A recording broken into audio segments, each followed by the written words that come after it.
apa kabar? Saatnya Anda menyimak berita Medan bersama saya Gisa Febila.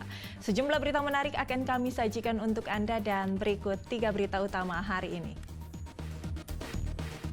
Terekam kamera pengawas, 4 kawanan pencuri menyasar Masjid Jami, Desa Petatal, Kabupaten Batubara. Pemilik anjing yang menewaskan bocah 10 tahun di Kota Medan divonis hukuman 1 tahun 6 bulan penjara. Kami hadirkan agenda kampanye ketiga Capres-Cawapres 2024 dan tim pemenangannya.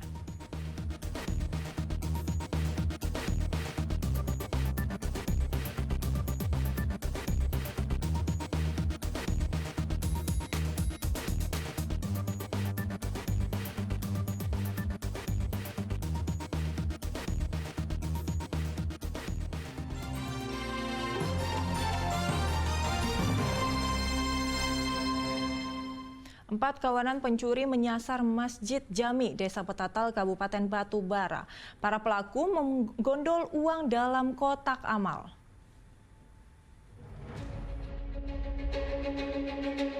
Rekaman kamera pengawas Masjid Jami, Desa Petatal, Kecamatan Datuk, Tanah Datar, Kabupaten Batubara memperlihatkan 4 orang pencuri datang mengendarai 2 sepeda motor pada Selasa dini hari. Para pelaku masuk melalui jendela samping masjid dengan mencongkel jendela. Setelah masuk, pelaku mengambil 1 kotak amal besar dalam kondisi terkunci. 2 pelaku membawa kotak amal itu keluar masjid. Setelah menggasak uang, kotak amal yang telah dirusak oleh para pelaku dibuang ke bagian belakang masjid. Pengurus masjid baru menyadari adanya kemalingan ini saat menjelang sholat subuh. Minggu kemarin, ini udah terbuka pintu ini. Pintu udah terbuka, dia rupanya masuk dari jendela sana, jendela samping. Masuk dari jendela samping ya Pak ya? Iya. Pak, ini udah sering terjadi atau gimana Pak? Jarang-jarang, pernah juga sekali ya kejadian, udah lama gitu kan. Hanya baru sekali kejadian gitu. Berarti bukan baru sekali ini ya Pak? Bukan sekali ini aja. Masjid Jami Desa Petatal ini bukan pertama kalinya menjadi sasaran maling. Pengurus masjid sengaja mengunggah rekaman kamera pengawas agar muka pelaku dikenali warganet. Tuti Alawiyah Lubis melaporkan dari Kabupaten Batubara. Majelis Hakim Pengadilan Negeri Medan menjatuhkan vonis 6 tahun penjara kepada terdakwa Ika Pratiwi.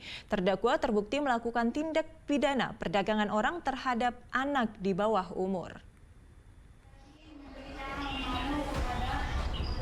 Majelis Hakim membacakan putusan kasus perdagangan anak di bawah umur di Pengadilan Negeri Medan pada Rabu lalu. Sidang yang beragendakan pembacaan putusan ini menghadirkan terdakwa secara daring. Majelis Hakim diketuai oleh Pinta Uli Tarigan dalam amar putusannya menyatakan terdakwa Ika Pratiwi terbukti menjadi muncikari. Terdakwa Ika Pratiwi ditangkap pada bulan April lalu saat melakukan eksploitasi kepada korbannya yang merupakan seorang perempuan di bawah umur. Terdakwa membawa korban ke salah satu kamar hotel di Kota Medan untuk melayani hasrat pria hidung belang. Dari perannya itu, terdakwa memperoleh uang Rp200.000. Atas perbuatannya, Ika Pratiwi dijerat dengan pasal 2 junto pasal 10 Undang-Undang Nomor 21 Tahun 2007 tentang pemberantasan tindak pidana perdagangan orang. Terdakwa dijatuhi hukuman pidana penjara 6 tahun dan denda Rp120 juta, subsidiar 3 bulan kurungan. Putusan hukum hakim ini lebih rendah dibandingkan tuntutan jaksa pada sidang sebelumnya yang menuntut terdakwa dijatuhi hukuman 7 tahun penjara. Tadi tuntutannya 7 tahun, tapi diputus hakim 6 tahun, denda 120 juta, subsidiar 3 bulan. Dan terdakwa masih pikir-pikir mau terima putusannya atau lanjut banding.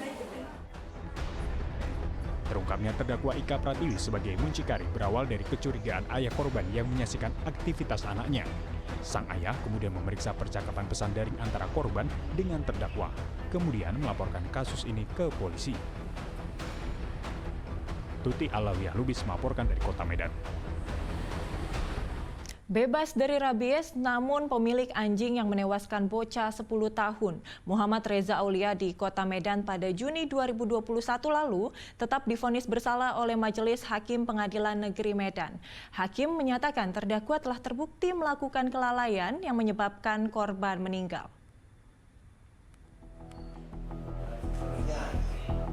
Hasil visum di Rumah Sakit Bayangkara Medan menyatakan Muhammad Reza Aulia bocah berusia 10 tahun meninggal akibat rabies yang diduga berasal dari gigitan anjing bernama Bogel milik tetangganya pada Juni 2021 lalu. Namun hingga saat ini, anjing bernama Bogel yang disebut menggigit korban masih hidup. Dan berdasarkan hasil observasi Dinas Pertanian dan Perikanan Kota Medan, anjing tersebut dinyatakan bebas dari infeksi rabies. Meski bebas dari rabies, berdasarkan hasil observasi, terdakwa tidak serta-merta bebas dari jeratan hukum. Kasus meninggalnya Muhammad Reza terus berlanjut. Sebelumnya, terdakwa telah mengajukan pra-peradilan, namun Majelis Hakim Medan menolak dan terdakwa ditahan sejak September lalu. Majelis Hakim diketuai oleh Olowan Siahaan. Dalam amar putusannya menyatakan terdakwa Eva Donna Sinulinga terbukti bersalah melakukan kelalaian yang menyebabkan orang lain meninggal dan ia dijerat dengan pasal 359 KUHP. Hakim menjatuhkan hukuman pidana 1 tahun 6 bulan penjara. Putusan ini lebih rendah dibandingkan tuntutan jaksa yang menuntut terdakwa dengan hukuman 2 tahun 6 bulan penjara. Dalam putusan ini, hakim berkeyakinan bahwa untuk menentukan anjing bebas dari rabies tidak cukup berdasarkan hasil observasi, melainkan harus didukung hasil pemeriksaan mendalam dari bagian otak hewan. Teori klinis anjing terinfeksi rabies akan mati setelah menggigit juga dikesampingkan majelis hakim. Sebab berdasarkan keterangan ahli, majelis hakim berkeyakinan ada hewan yang hanya menjadi carrier dan tidak mati setelah terinfeksi rabies. Dalam sidang ini majelis hakim memutuskan bahwa Ibu Donna dianggap terbukti sah dan meyakinkan anjing Bogelnya terbukti rabies menurut keyakinan majelis hakim walau tidak didukung oleh pemeriksaan medis juga dan diputus 1 tahun 6 bulan dikurangi masa tahanan. Tentu kami keberatan ya karena salah satunya adalah majelis hakim sama sekali tidak mempertimbangkan surat keterangan bebas observasi rabies dari Kementerian Pertanian. Ini dikesampingkan. Atas putusan hakim, terdakwa bersama kuasa hukumnya memutuskan akan mengajukan banding. Tuti Alawiyah Lubis melaporkan dari Kota Medan.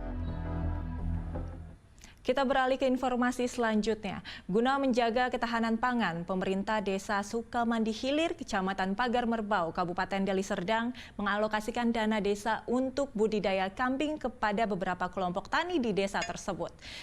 Bagaimana cara memanfaatkan dana desa untuk warga desa? Simak liputan berikut ini. Melalui usulan dari beberapa kelompok tani, pemerintah Desa Sukamandi Hilir, Kecamatan Pagar Merbau, Kabupaten Deli Serdang mengalokasikan dana desanya untuk pengadaan kandang kambing di lahan kosong yang juga sudah disiapkan sebelumnya. Pengadaan ini tidak hanya tentang pendirian kandang, namun sebanyak 25 ekor kambing betina dan 4 ekor kambing jantan diberikan kepada kelompok tani, yang kemudian hasil dari budidaya tersebut diperuntukkan untuk ketahanan pangan. Pemerintah Desa Sukamandi Hilir menempatkan pengadaan kambing di Dusun 1 yang kemudian diberikan kepada 25 orang dari satu kelompok tani dengan rincian total dana sebesar hampir 127 juta rupiah. Untuk hasil penjualan kambing, pemerintah desa membaginya 60% untuk pemeliharaan kambing dan masing-masing 20% untuk pemerintah desa dan kelompok tani yang diberikan kuasa pengelolaan dana. Sementara hasil jual kotoran kambing akan diperuntukkan untuk pembelian pakan ternak setiap harinya. Ide ini telah berjalan selama 4 bulan, di mana hasil sementara sudah terkumpul sebanyak 13 ekor kambing, yang nantinya akan terus dikembangbiakan hingga ketersediaan pangan di dusun tersebut terpenuhi. Selain itu, untuk mempermudah hewan ternak mencerna makanannya, pemerintah desa juga menyediakan mesin pencacah rumput kepada peternak. Kambing yang diberikan kepada masyarakat itu sebanyak 29 ekor. 29 ekor itu terdiri atas 25 betina dan 4 jantan. Kemudian selain kambing, kita juga memfasilitasi pembuatan kandang. Kemudian kita beli mesin chopper pencacah rumput supaya rumput yang dimakan oleh kambing tersebut dapat dicerna dengan baik. Harapannya, Dusun 1 ini nantinya akan menjadi contoh untuk kemudian dapat dikembangkan di dusun lainnya, sehingga nantinya juga dapat mempengaruhi roda perekonomian di daerah tersebut. Muhammad Hamdani melaporkan dari Kabupaten Deli Serdang.